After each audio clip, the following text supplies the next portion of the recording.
The highest form of giving is forgiving. Our God's greatest gift for you to prepare you to your next level. Amen. Amen.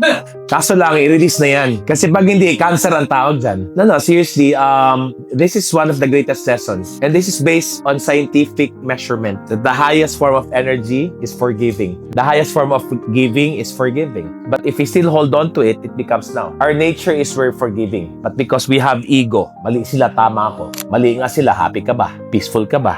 It's like you holding on to something. Can everyone do this, guys? Tighter, tighter. How does that feel like? It's painful. Kaya maraming pain sa buhay. You stay here long enough, what tends to happen? Ngalay. Kaya ngalay na ako sa buhay ko. Kaya pagod na ako. But the moment you start releasing it, that's where nature comes in. Yeah, but here's the thing. Sabi nga daw, mas mahirap daw ang... Totoo bang mahirap magpatawad? If you don't forgive, what are the prices you're paying? You don't forgive, you have peace of mind. No peace of mind. How's your health? Stress, illness, sleepless night, high blood pressure, cancer, anxiety, hatred, trauma, depression. Alright? Everything that you don't like is what you get if you don't forgive. True or true? Anong benefit? Look good. Between you and the people who hurt you, sinong bida? Sinong kontrabida? Bida ka nga, pero another things, you wanna be right. Being right. And there's no such thing as revenge, by the way. There's no such thing as revenge, only karma. So kunwari, galit ka sa akin, tapos sabi mo, sana masunog ang bahay. Sana sunog. Dumaan ka sa bahay ko, nasunog ang bahay ko. At that moment, how did you feel? Galit na galit ka sa akin, nasunog yung bahay. Tapos nasama buong pamilya ko nasunog. At that moment, so there's no such thing as revenge. Akala mo lang, tumama ka, hindi ka talaga nakatama. On what context? When Moses went to Mount Sinai, there's a burning bush.